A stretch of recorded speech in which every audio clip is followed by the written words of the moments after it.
Bacamora, del Potrero, Becerrero, de Tuxtilla, trono de Montarquecilla, o el caballo caballero, sin piquetes de avispero, que comí el panal entero, porque ya entendí la maña, la ciencia no me es extraña, sano crezco allá en la grama, porque oigo y veo el programa, y el que sabe, y al que sabe no lo engañan. Campo y milagro, luz y murmullo, te seduce y es tan tuyo. Veracruz agropecuario, produce orgullo.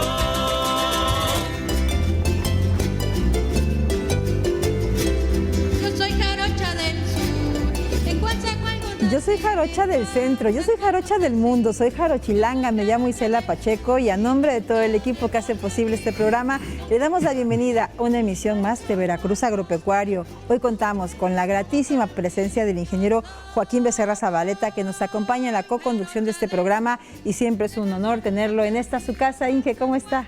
Bien, Isela, un placer también estar contigo y con este público que seguramente, como muchos de nosotros, están a la expectativa de las novedades que cada programa nos proporciona. Hoy, por ejemplo, platicaremos de paisajismo. Y es un paisajismo que tiene que ver con la naturaleza, porque estamos recordando, amigos, que Waldo Emerson decía que entre paisaje y paisaje hay muy poca diferencia. Sin embargo, es grande la diferencia para las personas que lo observan. Y esto hace pensar en el ojo y en ese punto, digamos, álgido que las personas le colocan a cada cosa que observan. En el mejor de los casos, ingeniero, hoy precisamente le haremos una invitación a que usted observe con atención, desde la conciencia, y a que conozca más de esta maravilla como lo es el paisajismo naturalista. Es un tema en el que interviene la ciencia, la cultura y la natura. ¿Y quién mejor que un especialista en el tema? Un amigo muy querido se encuentra en el estudio, investigador del Colpos Campus Veracruz, del Colegio de Posgraduados Campus Veracruz. Ya está por aquí Cruz García Alvarado. El doctor Cruz García Alvarado es un promotor, ingeniero de los jardines naturales, del paisajismo natural, y nos recuerda la importancia que cumplen estos espacios, no solo, por ejemplo, para el ojo, para la salud inmediata de quienes deciden echarse un clavado en el bosque o disfrutar de la naturaleza, decimos desde la conciencia, sino también cumplen una función muy relevante si hablamos de la conservación de los ecosistemas. Así de necesario es este tipo de trabajo y qué bueno que se promueva con tanta intensidad en nuestra entidad. Sí, Isela, el doctor Cruz García es un profesional del paisajismo, técnicamente hablando, y este profesional del paisajismo se encarga de planificar, diseñar los espacios verdes, pero allí plasma todas sus ideas y también sus sentimientos.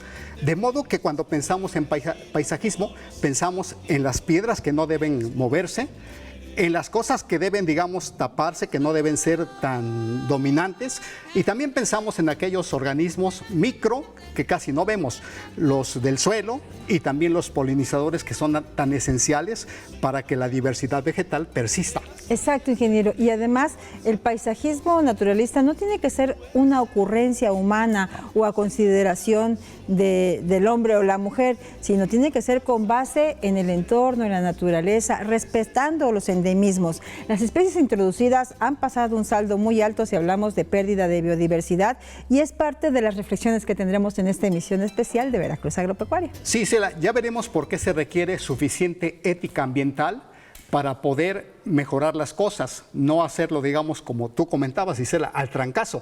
La ética ambiental, que actualmente es uno de los temas bastante interesantes, nos ayudan a encontrar, amigos, el significado real de esos diseños que deben combinar con los entornos. Una casa, digamos, puesta en el sitio, debería mejorar el paisaje, y si no, por lo menos, no hacerlo feo. Exactamente, y esta belleza va de la mano también con utilidad para quienes habitamos este planeta, porque los jardines de los polinizadores también, entre muchas de las funciones que desempeñan, es, por ejemplo, brindarnos alimento. El 75% de los alimentos que disfrutamos en este planeta Tierra tiene que ver con el trabajo que realizan muchas otras especies, y los polinizadores destacan en su papel en la biodiversidad, necesitan alimentarse, y para eso también esos jardines cumplen una función importante. Así que póngase cómodo, tenga a la mano una tacita de café para disfrutar la fiesta agropecuaria que comienza a partir de este momento. ¿Con qué tema, Inge? Por supuesto, es un tema interesante que tiene que ver con camas capilares y la doctora maestra Citlali Aguilera nos platicará sobre esto.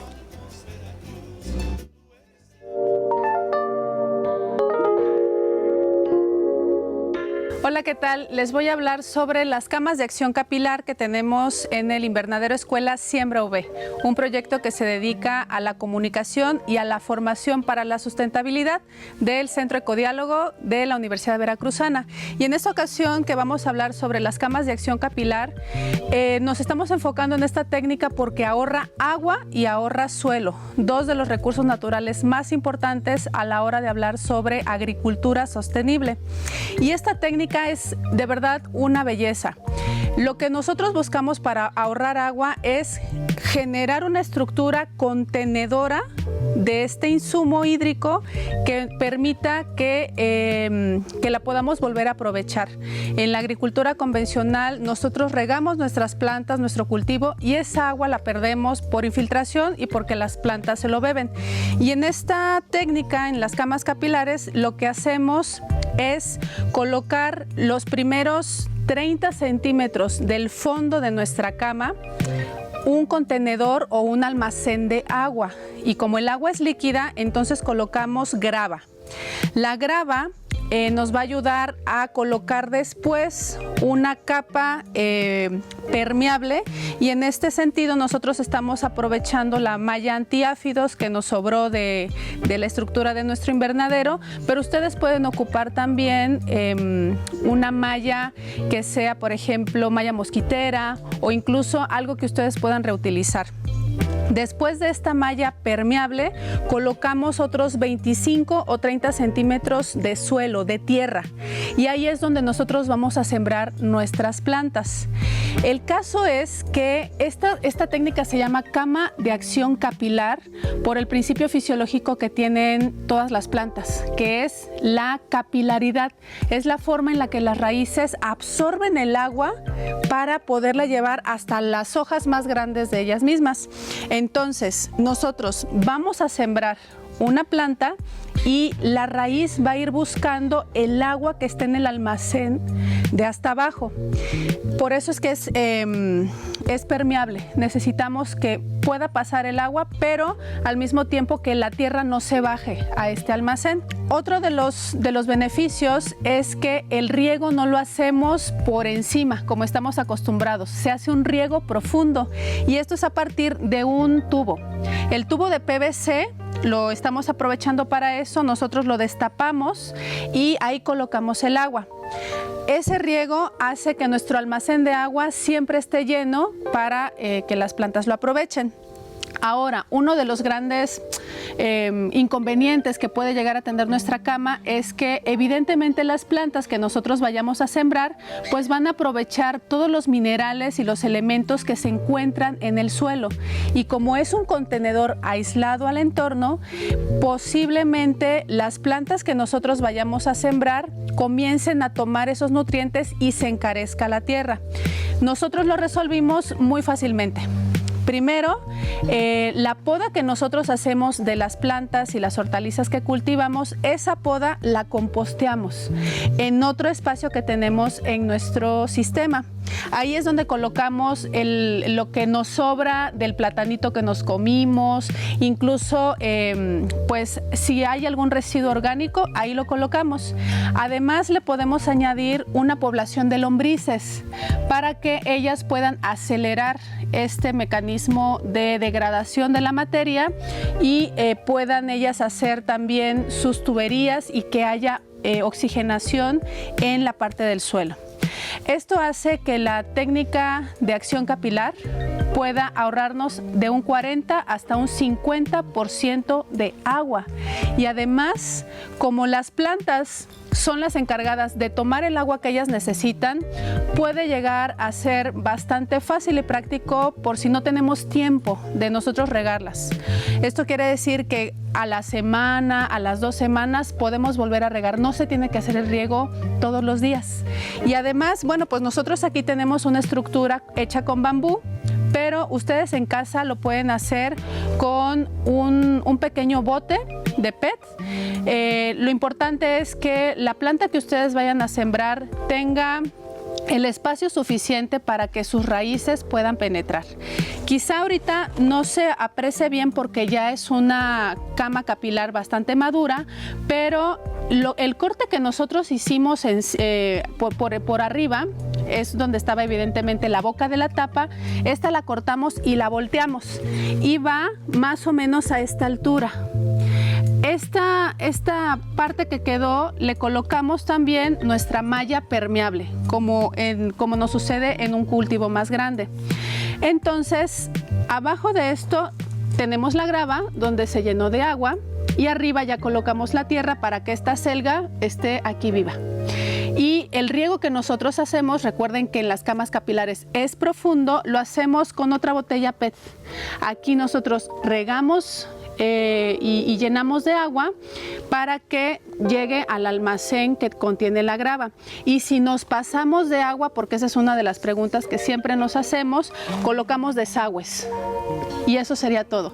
Así que si ustedes tienen un pequeño espacio en su casa o tienen otro espacio más grande, pues ahora sí que es creatividad de cada uno de nosotros para poder fortalecer nuestra soberanía y nuestra seguridad alimentaria y producir nuestros propios alimentos. ¿Sirvió? Continuamos en Veracruz Agropecuario y ya le decíamos, muy felices de tener hoy la oportunidad de recibir desde el Colegio de Posgraduados Campus Córdoba a un gran amigo de este programa y un comprometido con la causa naturalista de Veracruz, de México y del mundo, porque así de relevante es el trabajo que realizan los investigadores y la comunidad científico-académica que se vincula con el trabajo de las comunidades, que socializa conocimiento y que destaca la relevancia de la conservación. Así que bienvenido seas en esta ocasión a Veracruz Agropecuario, Cruz García Alvarado, académico e investigador del Colpos Campus Córdoba y ya decía yo, un buen amigo del programa. Sí, ¿Cómo gracias. estás, doctor? Muy feliz, gracias por la invitación, Isela. Siempre es un honor que nos den estos espacios porque creo que es la manera como las instituciones que nos dedicamos a hacer el día a día, la investigación en diferentes temas, tenemos para poder llegar a la gente, ¿no? Entonces, gracias, en verdad. No, gracias a ti, al contrario, porque en este programa y en general en Radio Televisión de Veracruz nos gusta contribuir a la socialización del conocimiento, a la educación, la cultura y a difundir conceptos que nos ayuden a elevar la conciencia y a replantearnos la manera en la que nos relacionamos con los ecosistemas, con el entorno, como sociedad también. Y si hablamos de la naturaleza, de nuestra madre naturaleza, pues yo creo que siempre va a ser bueno recordar la función que desempeñan, digamos, el estado de salud también de los ecosistemas está muy vinculado con las prácticas que tenemos nosotros como humanidad. Y para hablar de algo inmediato, hoy nuestro tema esta noche va a ser paisajismo naturalista, pero para entrar en materia, vámonos por el principio, Cruz.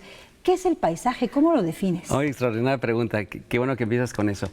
El paisaje existen varios conceptos y muchísimos autores que hablan del tema, pero para no teorizarlo, sino hacerlo mucho más práctico, el paisaje es todo el territorio que nosotros percibimos y que de alguna manera son donde interactúan elementos tanto naturales como culturales. Y si hablamos, por ejemplo, seguramente habrás escuchado el paisaje cultural. Ese paisaje donde tiene una manifestación de la cultura, que finalmente es parte de lo que hacemos en la sociedad, ¿no? Si ponemos un cercado, vemos un paisaje donde hay una cerca, ahí hay una intervención ya del antropocéntrico, de los humanos. Eso ya es un paisaje cultural. Entonces, en sí, el paisaje es la interacción entre elementos tanto naturales como culturales en un determinado territorio. El paisaje lo damos por hecho regularmente, a fuerza de ser cotidiano y de verlo todos los días, lo consideramos como algo que ahí está. Sin embargo, el paisaje tiene una función y también algo sucede, doctor, cuando modificamos ese paisaje. Justamente, es lo que sigue. El paisajismo, a diferencia del paisaje, es la transformación de ese paisaje. Por diferentes razones, funcionales, estéticas, sobre todo la parte estética. Siempre lo que vemos, nos enamoramos de lo que vemos, ¿no? ¿Verdad? De la pareja, de una flor, del paisaje mismo. Entonces, si queremos empoderarnos de un paisaje, de un espacio público, de nuestra casa, un jardín, vamos a primero darle esa parte visual. Claro. Y esa transformación del paisaje esa actividad se le llama paisajismo. ¿Sí? Entonces ahí es donde vemos la diferencia entre una cosa y la otra. El paisaje es, digamos, la parte esencial que existe, y el paisajismo es la disciplina que transforma ese paisaje a diferentes razones, que podemos platicarlo enseguida. El paisajismo es una disciplina. Sí, la arquitectura de paisaje, de hecho se puede equiparar a lo mismo. Arquitectura de paisaje es una disciplina que tiene a su vez muchas disciplinas. O sea, un arquitecto paisajista, aquí en México tenemos en la Universidad Nacional Autónoma, en la Nacional de México, la formación de arquitectos paisajistas. Sin embargo, hay otras que están surgiendo a nivel incluso maestría y doctorado, ¿no? Son muy pocas todavía. Cuando yo empecé a estudiar en los 90s, todavía no existían estas carreras más que la UNAM. Entonces, el arquitecto paisajista lo que hace es justamente transformar ese paisaje. Y es muy necesario en las ciudades, porque la ONU está recomendando, como lo vemos ahí en nuestra pantalla, que casi el 50% del suelo urbano debe destinarse a estas áreas, ¿no? Para el disfrute público.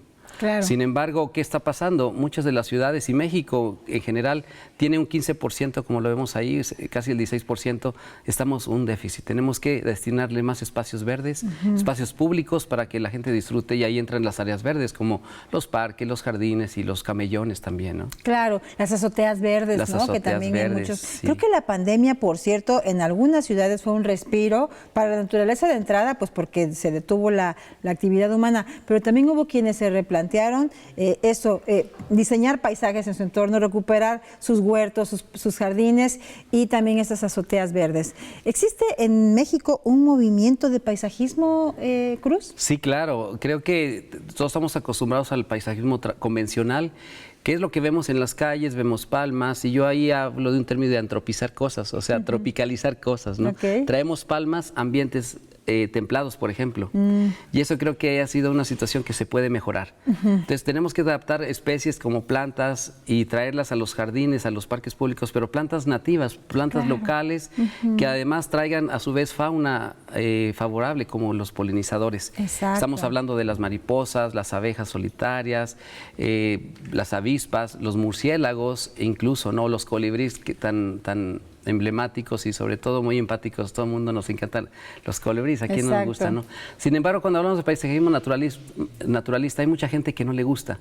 Por eso estamos viendo así como lo que... descarta, sí, me ¿no? da miedo, van a salir víboras, alacranes y todas esas cosas, ¿no? Oye, lo descarta a priori, por eso acabas de decir, sin duda, tú lo conoces muy bien como un estudioso del tema, por falta de información y por ignorancia también. Hay mucha ignorancia, y tú decías al inicio, me gusta mucho, hay que hacer mucha concientización en el público. Entonces, por eso sirva este espacio para también decirles, señores, no existe monte. Ese monte que luego llegan y lo destruyen, están destruyendo nichos donde viven abejas, de las cuales se alimentan, y tenemos miel, y tú lo decías perfectamente a la introducción del programa, 75% de nuestros cultivos dependen de los polinizadores. Si no hubiera polinizadores, que es una de las tendencias que va en decremento, estos cultivos ya no vamos a tener ni aguacates ni café en nuestras mesas. Imagínate qué lamentable sería.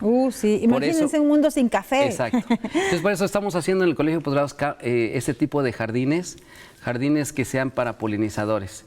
Esto enmarcado en una estrategia nacional, que es la Estrategia Nacional para la Conservación y Uso Sustentable de los Polinizadores.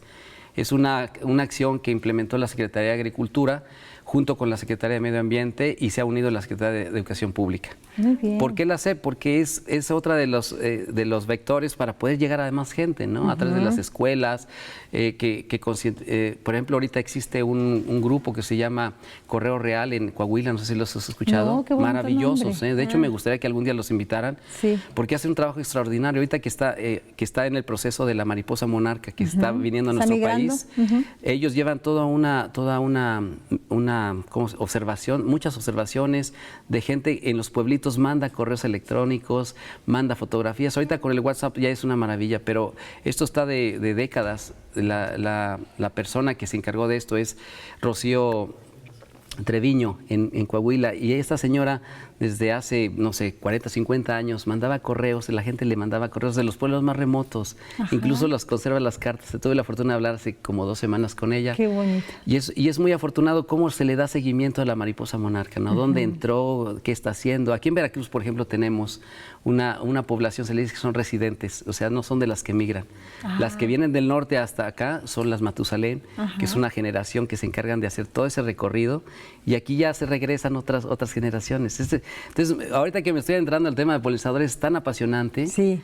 Y bueno, pues es lo que hacemos en las instituciones hoy en día. Estamos tratando de hacer estos jardines para polinizadores en el contexto de los jardines naturalistas, ¿verdad? Qué bonito. A lo mejor tú te vas a preguntar a nuestro público qué es un jardín o qué es un paisaje naturalista. Vamos ¿verdad? para allá, ¿qué es un paisaje naturalista? Y previo a la pregunta, Cruz, Sí. Me encanta lo que nos estás explicando porque consideramos que resulta muy oportuno y en consecuencia eficiente cuando los tomadores de decisiones se acercan a ustedes, a los académicos. Sí, claro. Por supuesto, consideran las necesidades reales de las regiones. Creo que eso es fundamental, tomar decisiones con base en los entornos y en las realidades sociales y ambientales, pero también de la mano con el conocimiento. Tú eres un hombre que llevas toda una vida estudiando esos asuntos y qué bueno también que formes parte de este nuevo proyecto y de esta propuesta. Sí, Isela, la verdad ha sido muy gratificante el que el Colegio de Posgraduados está implementando estas estrategias.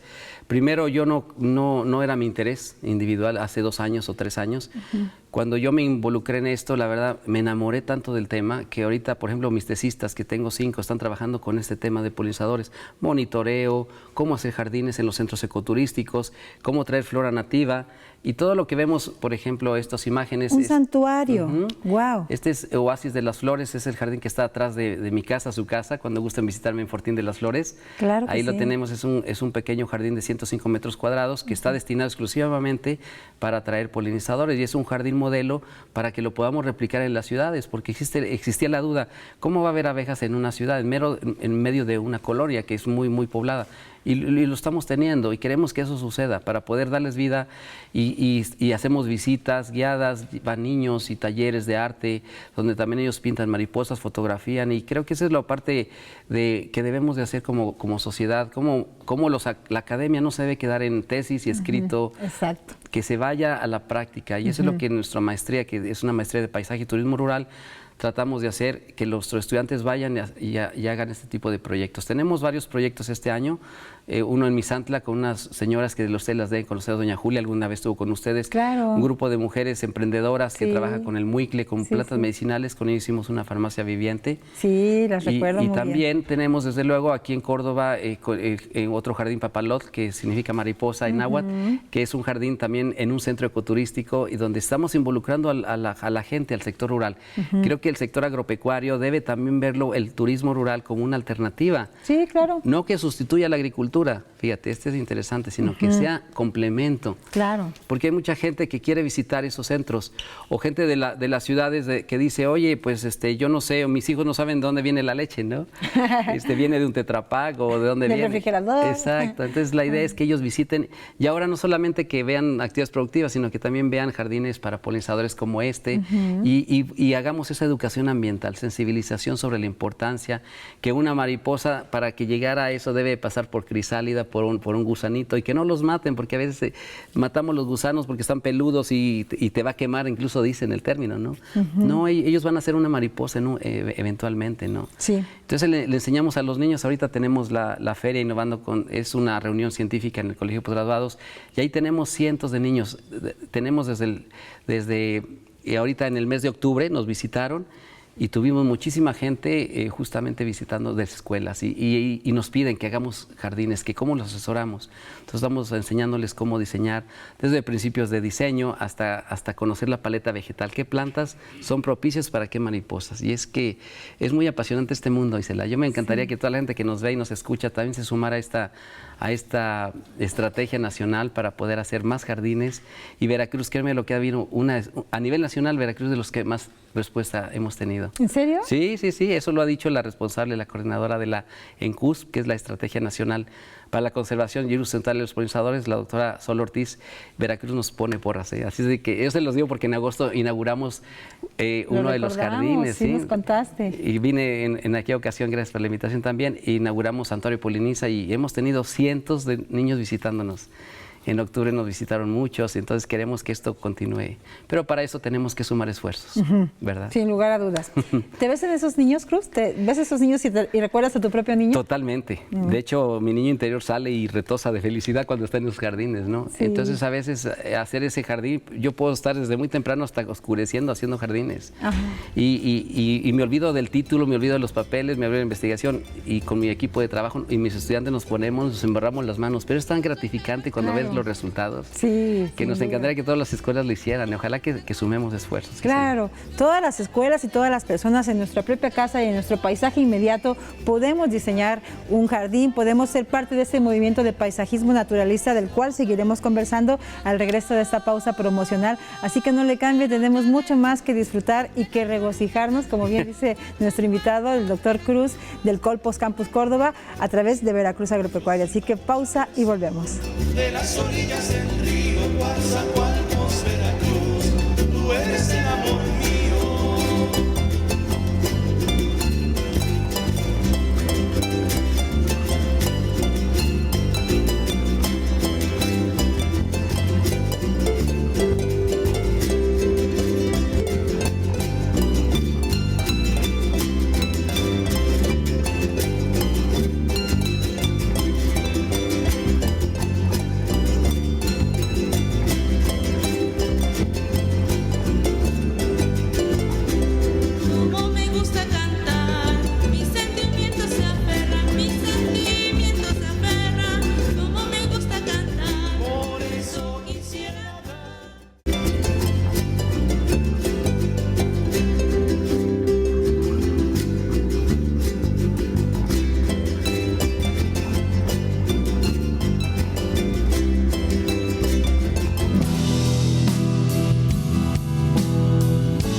El catálogo de árboles es una herramienta importante que ha generado los socios de la red de viveros, ya que es una herramienta que nos ayuda a identificar o a seleccionar las especies para nuestros proyectos o para nuestro predio. En este caso son 12 categorías en las que se han trabajado, desde poder trabajar como las especies que son para uso ornamental, para el uso de la apicultura, para los cafeticultores que utilizan sombra, y para los ganaderos que, aunque no siempre utilizan las especies, pero sí hay especies que son aptas para el sector ganadero. Esta herramienta, bueno, este catálogo ustedes lo van a poder encontrar en la página de la red y es descargable, se puede consultar sin ninguna restricción. Las especies, bueno, aquí vamos a hacer el ejemplo de alguna especie.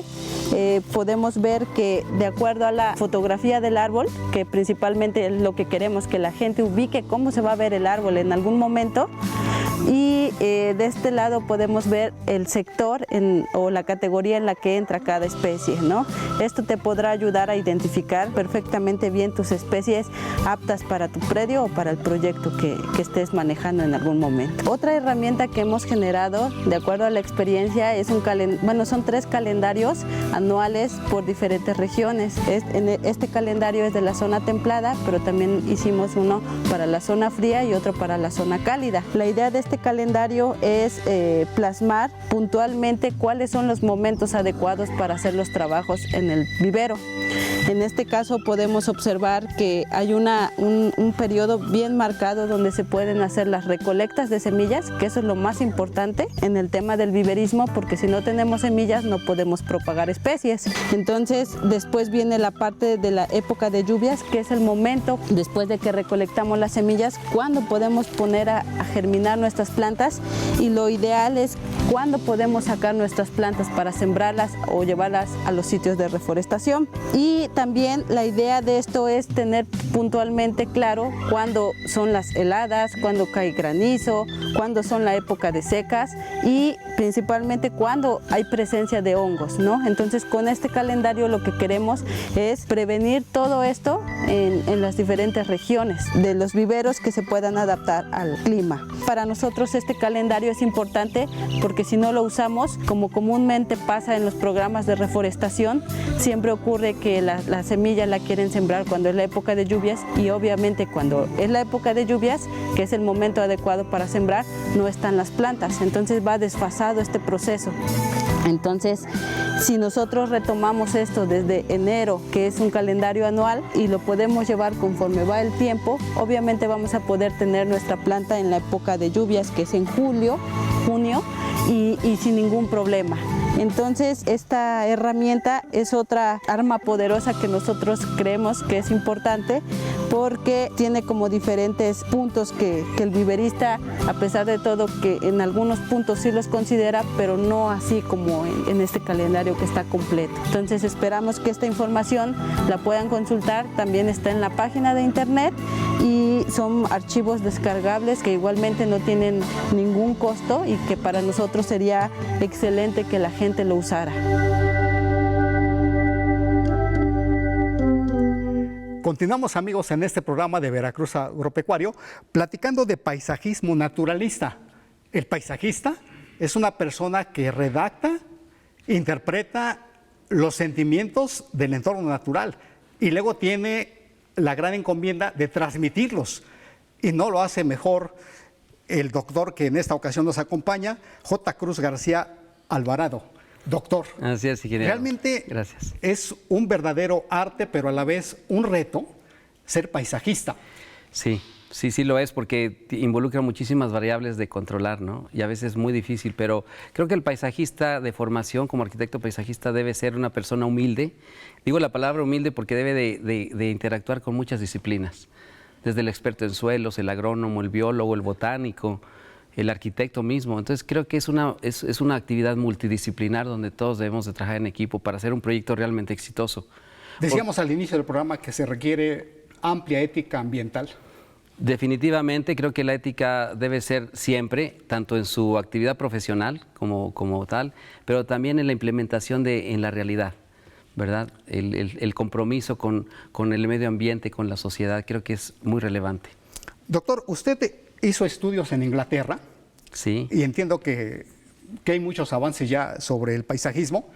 En México, los primeros jardines hermosos, los de Nezahualcóyotl. ¿Cómo no? En Texcoco, el Valle de México, son emblemáticos. Creo que son algo que nos debemos sentir muy orgullosos los mexicanos y que no se conocen del todo, fíjese, ingeniero. Efectivamente, yo tuve mi formación en Inglaterra, tuve la fortuna de tener la beca del gobierno mexicano y por eso es mi compromiso social con este país, con mi país que amo. ¿Por qué? Porque vi muchas cosas allá. Yo creo que cuando yo me fui en el 2000, yo veía un paisaje convencional como algo normal. ¿Qué es paisaje convencional? Ver pasto, mucho pasto, ¿verdad? Palmas, durantas, 2, 3 especies y era todo. Cuando afuera de la ciudad existe una diversidad de cientos de plantas. Tenemos en el país al menos registradas más de 23,000 especies de plantas con flores. Y muchas de ellas son potenciales y no las tenemos en nuestras ciudades. Cuando yo estuve en Europa, vi todo este gama de posibilidades que estamos haciendo en México. Creo que estamos dejando desaprovechar todas las oportunidades para llevar este tipo de plantas nativas, preferentemente, a la ciudad, a los jardines, a hacer diferentes. Entonces el paisajismo naturalista, si me permite agregarle, sí, tiene que ver con el asombro, tiene que ver con la naturaleza. ¿Cómo aprendemos de la naturaleza? Es nuestro mejor maestro. Cómo crecen las plantas y cómo traemos esas lecciones de plantas a nuestros jardines en multicapas, es decir, en tiempo y espacio. Los jardines naturalistas son dinámicos. No es lo mismo si yo voy a ver ahorita este jardín que haya establecido ahora, en 2 meses, en una semana cambia por completo. Cuando una planta florece en este momento, quizá en 2 semanas ya no, pero van a venir otras. Es una sucesión de colores, de formas, de texturas y algo muy importante del paisajismo naturalista es de que la parte ecosistémica, no es solamente verse bonito, sino que además de evocar esos patrones de la naturaleza, también traemos fauna asociada como lagartijas y sobre todo aquí el tema de hoy en día, comentábamos, es los polinizadores. ¿Cuáles servicios ecosistémicos nos está brindando un jardín? Una planta, tan solamente un árbol, ¿cuánto oxígeno nos produce? Son seres autótrofos, es decir, que producen sus propios alimentos a través de la fotosíntesis. Es un proceso bioquímico que si no fuera por eso, seguramente este planeta sería como Marte, que no tiene aparentemente vida. Doctor, un escritor, Aldous Huxley, sí, dice que el inconveniente del paisajismo es que es gratis. Nadie nos cobra por hermosearnos la vista, el sentimiento de ver hermosos paisajes. Creo que es algo está tomando el tema de percepción. Creo que es muy importante. Yo decía al inicio que la percepción del paisaje de un territorio tiene muchísimo que ver con la manera como nosotros podemos observarlo y disfrutarlo. El hecho de disfrutar es un derecho, incluso lo dice el Objetivo del Desarrollo Sustentable del número 11 de los 17 de la ONU, que es uno de nuestros derechos tener esta posibilidad de tener áreas verdes. Y si los observamos, qué mejor. Pero fíjese, aquí viene un tema interesante que, bueno, nos podemos extender, no es el caso, pero viene la percepción, cómo la gente percibe este tipo de paisajes naturalistas. Hay mucha gente que no le gusta porque piensa que es monte, incluso es el término que hablan, ¿no? Cuando pareciera abandonado. Pero ¿qué cree? Hay una norteamericana que hace una década dijo: cuando alguien vea esos jardines o parques o plantaciones ecológicas de manera que les dé terror, vamos a hacer algo que se le llama señales de cuidado. Vamos a poner señales donde diga que la gente lo está cuidando y que alguien que venga de nuevo y que no sepa, ve una barda, ve unas piedritas pintadas, caray, aquí lo están cuidando. Eso cambia en automático la percepción. Entonces yo creo que para los jardines naturalistas, para la gente que nos está viendo en este momento, es comentarles que este tipo de jardines no es que sean nuevos, simplemente no los hemos valorado. Muchos de ellos nada más hay que incorporarlos desde la naturaleza. Ahí están, han existido y solamente es verlos de otra manera. Es como decir, ¿cuál es la diferencia entre ver y observar? Ahora vamos a observar, porque siempre hemos visto, hemos disfrutado, pero ahora vamos a ver que abajo de esa planta hay muchos seres polinizadores y que si ese ser polinizador no va a otra planta, entonces no vamos a tener frutos. Y para nosotros es importante que haya frutos y que también haya diversidad. Entonces, el hecho de poner pesticidas, ese abuso del uso de agroquímicos en las zonas cañeras, por ejemplo, de donde yo vengo, eso ha decrementado mucho los polinizadores y tenemos que ser muy conscientes para bajarle un poquito. Hay también medios biológicos para controlar plagas, entre unas con otras se pueden comer, pero necesitamos saber cuáles son las plantas en un jardín, cuáles son las que albergan esas plantas que van a comer esas abejitas a otros, ¿no? Más bien catarinitas, por ejemplo, es lo más común que coman otro tipo de insectos. Entonces, es muy complejo, pero no imposible. Hay que trabajar a diario y conocer sus plantas. En Inglaterra la gente, yo me sorprendo cómo las señoras, incluso las cadenas grandes como la BBC, tienen programas de radio a mediodía. Sí. Y la gente los ve, sí. Y la gente se emociona, conoce los viveros, conoce todas las plantas. Y aquí tanta diversidad que tenemos, ¿dónde estamos? Es tiempo de decirle a nuestras autoridades, a nuestros gobernantes, implementemos programas, viveros para plantas nativas. Eso trae en nuestros foros académicos y de productores de plantas ornamentales hemos detectado que necesitamos tener viveros para producir plantas nativas. Plantas, y por la importancia de las nativas, porque estas, en asociación con los insectos, han coevolucionado. ¿Qué quiere decir esto? Por ejemplo, las salvias son un tipo de mirtos que tienen usted sabe, la florecita sí. como una campana. Como una cándele. Entonces llegan los colibríes o llegan y meten su piquito, ¿no? Sí. Entonces es una manera como ellos han evolucionado juntos. Y así hay muchísimos ejemplos, mariposas, por ejemplo, ¿no? Entonces, si nosotros traemos plantas de otro lado, a lo mejor no necesariamente se van a adaptar, pero funciona. Entonces yo en lo personal como paisajista utilizo tanto nativas como exóticas. Estas últimas en menos proporción y mucho cuidado porque algunas de ellas son invasoras. Sí. Y eso es lo que hay que tener cuidado. Doctor, hay una norma oficial mexicana, la AA 164 de la Semarnat, sí. que el título de esta norma es Edificación Sustentable, Criterios y Requerimientos Ambientales Mínimos. Esta norma establece para todas las edificaciones en el territorio del país los espacios verdes y la naturaleza que debe respetarse o debe mantenerse. Sin embargo, la norma tiene como aparentemente un probable error. Dice que es de aplicación voluntaria. ¿Debería ser voluntaria? ¿Deberíamos nosotros encasquetarnos más con la naturaleza, vivir de la naturaleza? ¿O cuál es su opinión de lo que se tiene que hacer? Yo creo que quien hizo esta norma en su momento no tenía mucho idea de lo que está pasando hoy en día. Hoy los contaminantes en las ciudades son increíbles, ¿no? Y las áreas verdes cada vez se reducen. Se habla del 45 al 50% de esas áreas verdes que deben estar en las ciudades, espacios públicos para las comunidades, ¿no? Y también la Organización Mundial de la Salud recomienda que haya de 9 a 12 metros cuadrados de área verde por habitante. Jalapa, aquí donde estamos, es maravilloso porque aquí rebasa los 15 metros de área verde por habitante, pero Ciudad de México tiene un promedio de 3.5. Imagínense ciudades muy industriales o muy pobladas. Entonces, eso tiene que ver con esta norma. Tenemos que hacerlo más imperativo, no tan voluntario, ¿no? Creo que tenemos que actualizar esas normas y que los gobiernos también vean que esta es una necesidad, no es algo no es una ocurrencia, ¿verdad? Doctor, ya nos ha comentado usted mucho sobre el paisajismo naturalista, pero un paisajista, dicho de forma franca, tiene que estudiar muchísimo, hasta aspectos de la psicología de las personas. Sí, claro. Tiene que meterse allá abajo a las profundidades del subsuelo. Sí. Tiene que conocer sombras, la orientación del sol inclusive. Así es. ¿Qué tantos conocimientos más debe reunir un paisajista? Híjole, no le voy a responder esa pregunta, ingeniero, pero lo que sí le puedo decir es que todo lo que dijo es cierto, ¿no? Entre más conozca uno, es mejor.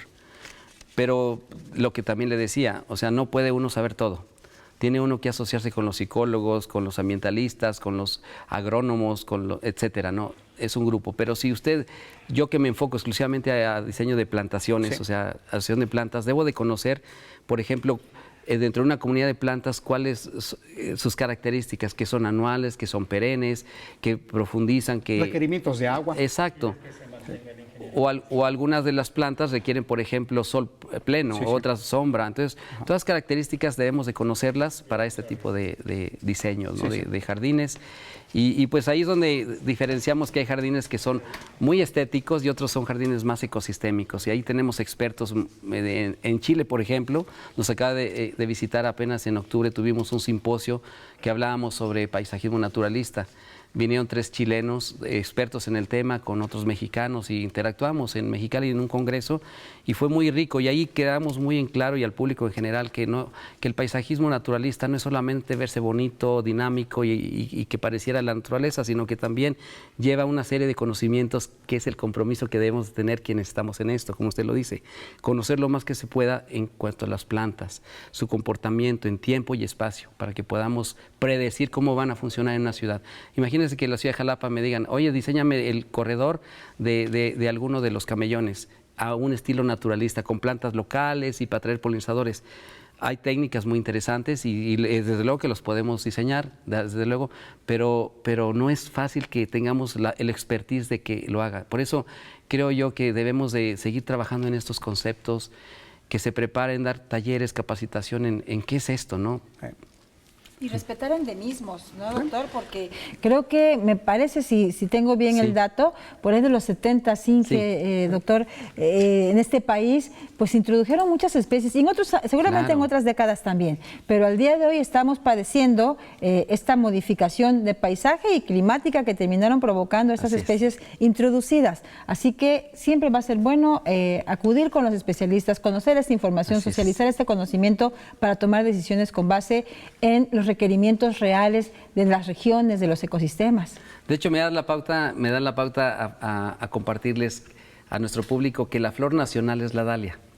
Claro. Y eso casi siempre lo digo en mis charlas o con mis conferencias. No se les olvida, a lo mejor no van a aprender nada de este programa o de mis charlas, pero llévense por favor el conocimiento de que la dalia es nuestra flor nacional. Exacto. Así como el árbol es Taxodium cornutum, que es el ahuehuete. Entonces, este tipo de información nos apropia y nos hace sentir y tener jardines con dalias, imagínense qué interesante. Sí. Pero efectivamente hay que conocer que las dalias no se dan en todos lados. Normalmente son del área de aquí, del bosque de mesófilo, de las montañas, y los tenemos en toda la región de Songolica, Córdoba, etcétera, ¿no? Pero ya en la parte ya más plana hacia el puerto de Veracruz ya no se nos dan también las dalias. ¿Por qué? Porque interfiere ya el calor, ¿no? Claro. Entonces sí, creo que hay muchas cosas que hablar de estos temas. Hay foros y yo me encantaría que la gente se entusiasmara y que nos siguiera, ¿no? Desde el colegio y pues tenemos muchas actividades que compartirles. Creo que este es trabajo en conjunto y además no solamente en la academia, tiene que estar el gobierno. La figura gubernamental para los tomadores de decisiones. Tomadores ¿no? de decisiones. ¿Por qué? Porque a veces tienen recursos para aplicarlos y lo único que ponen es pasto. O poner en 1 metro cuadrado 100 plantas de una especie X, por darlo, ya lo vi en San Miguel de Allende, lamentablemente, una cosa apelmazada porque el día siguiente iba a ir el gobernador a inaugurar. Pues ese tipo de cosas no queremos. No. Tiene que ser conciencia. Una planta o 3 en 1 metro cuadrado es suficiente. Aunque al principio no se vea bien, pero eventualmente tenemos que conocer cómo se desarrolla la planta, su arquitectura, su forma, su altura, el ancho. Y eso es lo que tenemos que conocer de manera consciente los paisajistas. Oye, tampoco necesitamos otra comisión de desmonte, como hubo hace ¿Se mucho acuerdan? tiempo, Sí, ¿no? sí, una ley de desmonte. Yo no me acuerdo, he de No, querer ya no te declarar. tocó. Lo leí, lo vi en YouTube. Ya estaban haciendo en ese, pero sí, la ley de desmonte Hubo fue una ley de fatal, desmonte, ¿no? destrozó muchísima biodiversidad. Y ahora es curioso cuando vamos a una escuela primaria o secundaria, o me ha tocado que van a diseñar algo y dice, doctor, aquí está, diseñe ya esto, a ver qué es. Y está una tela así como de 1 hectárea, todo alrededor lleno de la selva original, baja, esto lo vi en Tantoyuca, y todo ahí el lugar desmontado. Y ahora, ¿qué quieren que haga aquí? Ya lo destrozaron. O sea, ahí podemos adaptarnos a lo que hay, ¿no? Con caminos, con puentes, hacer cosas interesantes con el paisaje, adaptarnos a lo que ya existe. No tenemos que destruir, Isela. No. O sea, le has dado al grano. Eso es muy común. Y sí, si nos escuchan, por favor, no lo hagan. Claro. Porque aprovechemos nuestras plantas nativas, ellas ya no requieren demasiados requerimientos especiales, ni se requiere que cambiemos el suelo ya está ahí, las plantas se han adaptado a eso por años, ni siquiera es por de un día para otro, y traer plantas nuevas de un lugar a otro donde modifiquemos suelo implica costos, y es ahí donde nuestras autoridades deben ser sensibles, y por favor les pido que sí consulten a los expertos, porque no pueden hacer ese tipo de cosas. Se tira mucho dinero y el paisajismo, podemos hablar de 2 sistemas, un sistema abierto y un sistema cerrado. El cerrado es más sustentable. ¿Qué quiere decir eso? Que si yo aplico un abono, que se vale aplicar abonos orgánicos o incluso todo es químico, realmente aquí no se habla de que si es químico ya no, todos los abonos, pero que se reciclen, ¿verdad? O los baños secos, todo este tipo de estrategias de la permacultura, la agroecología, lo podemos hacer sin problema. Sin embargo, y eso es cerrado, porque la energía va fluyendo y va circulando, pero cuando aplicamos fertilizantes y se deslavan, el agua se tira, ese es un sistema abierto y ahí se nos pierde muchísima energía y materiales y recursos económicos. Claro. Y es donde también quienes toman las decisiones también deben de considerar eso, ¿no? Y la sociedad. Sí. Claro. A veces decimos que el gobierno lo tiene que hacer. Señores, no todo. Planta una lantana en la esquina, ahí en una maceta de tu casa y te aseguro que van a llegar polinizadores. Sí. Y le hacemos mucho favor al ecosistema. Y está en nuestra responsabilidad. Por eso estos espacios que nos están dando y viene mucha gente que habla de esto y yo los veo a ustedes. Qué bueno, porque es como sensibilizamos a la gente que entendamos que nuestras acciones son muy importantes. Piensa local y actúa global, ¿no? No, sí es así, ¿no? Sí, así. Justo. Actúa local para tener un impacto masivo. Actúa local, impacta global. Exacto, eso, exactamente. Te lo dijiste bien. Y seguramente no sabemos todo del paisajismo, pero todos podemos hacer mucho, como usted decía. Costa Rica es uno de los países más o menos del tamaño de Jalapa, sí, pero vive de la naturaleza, económicamente hablando. Es decir, le llevan a visitar el huertito de traspatio, que está bien ordenadito, sí, y solamente ve usted plantas aromáticas, plantas para guisar comida. ¿Qué podemos nosotros retomar de países como Inglaterra, Costa Rica, incluso Dinamarca? Pues esos modelos han sido muy funcionales. Por ejemplo, en Costa Rica, efectivamente, el turismo rural ha tenido mucho impacto. ¿Cómo es posible que México esté importando especies de mariposas? Porque ellos las producen para las pupas, las compramos así y aquí ya las reproducimos en los mariposarios, ¿no? Entonces, en un país tan pequeño, pero tan biodiverso además, ¿no? Entonces, México tiene, de hecho, Veracruz está entre los 3 estados más biodiversos del país, ¿no? Chiapas, Oaxaca y Veracruz. Entonces, ¿qué podemos hacer con todo esto? Hacer esos jardines ordenados, esas escuelas con jardines para polinizadores, donde los niños se entiendan. Y Correo Real, que están en Coahuila, están haciendo un ejemplo maravilloso. Cada vez que veo, yo los posteo en mi Facebook, porque tienen casos donde trabajan con escuelas, ¿verdad? Trabajan con escuelas y ellos les van y les enseñan cómo hacerlo, qué plantas les dan y lo hacen. Y los niños hacen festivales, hacen mariposa monarca, por ejemplo, ahorita que está en la migración. Creo que debemos de hacer más difusión, que nuestros programas, en nuestros libros de nuestros niños ya vengan implementadas acciones de cómo hacer un huerto, un jardín para polinizadores, o no necesariamente para polinizadores, para conservar especies que incluso están en peligro de extinción o en algún tipo de la norma, es 059, ¿no? Entonces, hay muchas cosas que hacer desde los académicos, los profesores de primaria. yo recuerdo que a mí mi profesor, que era mi hermano, por cierto, fue mi profesor de sexto año de primaria, nos ponían a hacer jardines, huertos en las casas, en la escuela. Y no había agua, entonces tenemos que llevar el agua en unas mancuernas así, desde un pozo. Y era muy bonito porque uno cuidaba las calabazas, el maíz, existía esa apropiación. Entonces yo creo que ahí está la clave, en los niños, hay que educarlos.